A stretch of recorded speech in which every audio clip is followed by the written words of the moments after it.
So we started, this is the introduction to the Sefer, where he shares with us the concept of Tanug, of deriving pleasure as being one of the essential ingredients in our Avodas Hashem. And I think we're on page Gimel. This is the second paragraph on top, Ki koach hahana. You have that? Ki koach hahana v'hatanug, the power of this pleasure, Sh'Hashem Yisbarach nasam b'nefesh ha'adam, that the Kadosh Baruch Hu implanted into the soul of every human being, hu davar ikari ma'od ba'avodas Hashem Yisbarach. This is something that is fundamental in our Avodas Hashem. And the idea he's alluding to here is that the notion of pleasure, tapping into something very deep and very, very core in the neshama, is something that's built in. It's part of the hardwiring of the human soul. So HaKadosh Baruch Hu gave us this opportunity, this potential for sensing limitless tanug, and this tanug is a davar ikari ma'od, very fundamental in our Avodas Hashem. V'zeh ratzon Hashem yisbarach, and this is what HaKadosh Baruch Hu wants. She'yeh lanu simcha v'tanug mis yachdus imo. HaKadosh Baruch Hu wants us to experience joy and pleasure from our connection with Him. U'mei avodaso, and through our avodah. V'rak kachi tzuras ha'avodah ha'nachona. This is the ideal form of Avodas Hashem. How do you translate Avodas Hashem generally? Well, generally. A lot of people think it's the Amida, like the Avodah is really the Tefillah, and it's... Well, Avodas Hashem, I think the service of Hashem, right? Now, the reason why it's a difficult word, because service always has a connotation of something that's not inherently uplifting or beneficial for me, the one who is serving, right? Usually I'm here to provide a service for you. Hi, my name is Noah. I'll be your server this evening, right? That's okay. You're serving. Hopefully you get some money for doing that. Now, obviously, the notion of Avodas Hashem is a very different definition of avoda. So this avoda we know is qualitatively different because it's a service. It's our spiritual pursuit of trying to get closer to Hashem. But the intent of the Borei, of HaKadosh Baruch Hu, is that this should be a relationship where we're deriving pleasure and joy from the closeness. So we're not just providing a service. Now, one important point is, he doesn't say that without the pleasure and joy, your avoda is worthless. Because that's not true.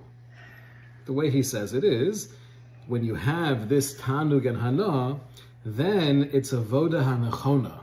That's the most ideal way of serving HaKadosh Baruch Hu. But one should never feel, if I'm not tapping into the pleasure, I'm not tapping into the joy, then my service is worthless. Because that is sheker v'chazav. Just like in a relationship. The ideal is that there should be good feelings and deep-rooted joy and pleasure from the connection, but part of the relationship is, even when I'm not feeling it, I still show up. So he's not saying without this, it's worthless, chas v'sholom, but it's not the ideal avoda. Okay, let's turn the page here. V'im ein la'adam hana ba'avodaso. Let's say I don't have any pleasure in my Avodas Hashem. And I'm only doing it because it's my responsibility. It's my obligation. Hudoma, well, first of all, let's stop there. Let's say a person would say, I don't really have any pleasure in this. I wish I did. And I see people who seem to be really enjoying and looking forward to their doing of mitzvos and chesed and Torah. It doesn't do it for me, but I still do it every single day, consistently, with diligence, because I believe this is truth. Would you look at that person and say, loser? Or would you say, wow, that's a pretty impressive madrega. You're not even gaining so much from it. You don't feel any deep emotional pleasure, but you're doing it because you have a real sense of responsibility. I would have thought that's like the ideal l'shem shemayim. Oh no, it's chaval. So it is a chaval. It breaks your heart. It breaks your heart, but you would still look at the person and feel very impressed by that level of commitment, right? But the analogy that he gives, he says, Hudoma lemisha kibul matana miyuchadis. If you were to receive a present, somebody that loves you gave you a gift, v'hu klal eino chofetz ba, but you have no desire, right? So just think about child opening present on Hanukkah, right? Ela shehu misametz lehishtamesh ba. However, you have a little bit of derech eretz, so you're not going to say, "Oh, I have no interest in this." You're going to like push yourself to play with it and pretend that you're enjoying it. Lichvodo shel nosein hamatana, out of respect for the person who gave you the matana. Now, on one hand, that's the most beautiful thing in the world, because you're saying, "Listen, I know you want me to like this, and that's why you gave me the matana. I don't have much of an interest in this right now, but I'll pretend, right? You made this special for me, and I'm eating it even though I really don't enjoy it." So, says, right, Itchemeyer, Shemilvad sheyesh bazeh bizoyun lenosein. So obviously this is disrespectful to the nosein, the one who gave you the matana. Zeh be'ikr megala, but what it's doing though is that it's revealing she'hamekabel lo be'emes yodea mahu kibel, that you, the recipient, really have no clue what you received. Ki im hayodea eich eino nena mizeh, because if you really had an appreciation of what this was, it would be impossible not to have pleasure from this matana. Right. So what's the nimshal? Right, the application is, we view Torah learning, Torah living, we view this as an incredible matana. Why did the infinite Borei Olam give us the matana of Torah? Right, just in a few days we're going to be celebrating Ki lekach tov nesati lechem. Lekach tov, I'm giving you something so geschmack. Why is it so geschmack? Because this is the avenue, this is our ability to connect with HaKadosh Baruch Hu. That's why when it says in the davening, the special Yontif davening, that Ata b'chartanu mikol ha'amim, you've chosen us, that's referring to Pesach. Right, that was the initial bechira of Klal Yisrael. And then ahafta osanu, and you've loved us. When did you express that love? That's Shavuos. Matan Torah is the greatest expression of the divine love. So HaKadosh Baruch Hu is giving us this incredible matana. If we don't really like it, and we're not getting joy or pleasure from it, that means we don't get what it is. And that's disappointing. Now, if I'm still doing it because I have respect for the one who gave the matana, that's very chashuv. Keep on doing it. But the greatest level of Avodas Hashem is, I'm enjoying it, and I know that my enjoyment brings Hashem nachas.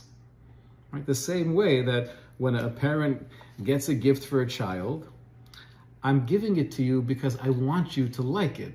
I want you to be happy. I want you to be excited. And when you are, that gives me incredible nachas. Ki lekach tov nesati lechem. HaTorah v'avodas Hashem yisborach hey mesukim midvash v'nofes tzufim. We believe that, objectively speaking, Torah and Avodas Hashem are the sweetest things on the planet. V'im odem eino margish es zeh, but if we're not tasting it, we're not feeling it, here's a very interesting line. That's revealing that there's some kind of mistake in my path. Meaning, if I'm doing the same thing for many years, whatever my schedule is, I daven Shachris at 6:45, and I have my Daf Yomi, and I do my thing, and I have Shabbos and Yantif. If I wake up one morning and I realize I'm not really connecting to this, and I'm not really enjoying this, and it's not infusing my life with a deep sense of meaning, what do you do with that? Option number one, just ignore it and move on. Right? That's probably the easiest option. Option number two, buy yourself a really nice car, right? Try to get distracted. Or option number three, ask yourself, maybe I could do something a little bit differently that would enhance my Avodas Hashem. Try to ask yourself, how could I make this more meaningful? I'm doing it every day anyway. Is there something I can do to make this more uplifting? So his point here at the end of section Aleph is that if a person is coming to this recognition that I don't feel the Tanug, so then that means there's Eza Tos Bederech. There's a mistake in my path. I have to change my path. I have to pivot. Which ultimately means that the Avodas Hashem that will uplift you and bring you an inner joy and Tanug might be a little bit different than the Avodas Hashem for me, meaning it's all the same Avoda, all the same HaKadosh Baruch Hu, but there could be different paths, there could be different things to focus on that for one person brings incredible light into their life, and for somebody else they need a little bit different. And it's almost like, how do I know if I'm going in the right direction? So part of the answer to that question is, how does it feel? Now, potentially that's a dangerous barometer, right? Because we usually have this concept, if it feels good, it's probably usur, right? It's probably wrong. But there is a real sense of if I feel like I'm progressing and I'm accomplishing in life and I'm doing something meaningful within my Avodas Hashem, and that is bringing out that inner pleasure, that's a pretty good indication that this is where you need to be. Right? So he's ending off this first piece, giving us a little bit of an insight into how do we find that pleasure. Part of the answer is we have to experiment. And if we're not feeling it, that means I should try something a little bit different. What do you say? I was always told you have to learn more about the mitzvah. So you just don't, maybe you don't know really. If you know more, then there's no mitzvah in feeling. You don't have to feel, but it'll help you be connected and ultimately feel joy. Yes, the mashal that I always think of is if you see somebody playing the guitar, right, and they're making incredible music, and they really look like they're enjoying themselves. Or Yitzhak Perlman, right? Ever see him play the violin? He's like in a different dimension, and he looks like he's really loving the moment. So you're thinking to yourself, I would love to feel that way. Can I borrow that? Right, sure. And you play around with it for 5 minutes, and then you get sick and tired of it because, first of all, it's not making beautiful music, and it's annoying. It's boring. So you put it down. But if part of life was, you have to learn how to play music.